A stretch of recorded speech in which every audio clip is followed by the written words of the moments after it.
पसंद उसे कीजिए जो आप में परिवर्तन लाए, वरना प्रभावित तो मांस और मंजरा भी बहुत करते हैं।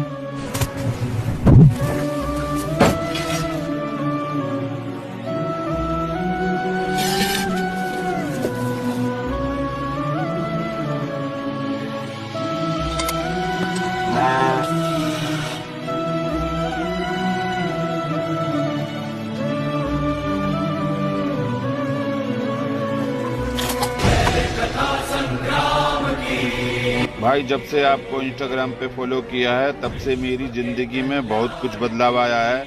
ऐसा लगता है भगवान श्री कृष्ण अर्जुन को ज्ञान दे रहे हैं। मेरे लिए आप ही मेरे साथी हो। जय श्री कृष्ण।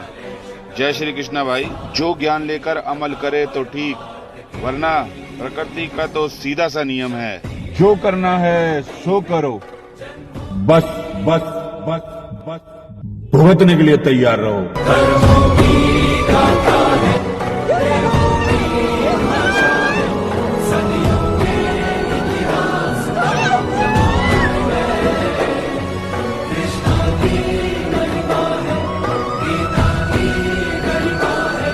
राधे राधे।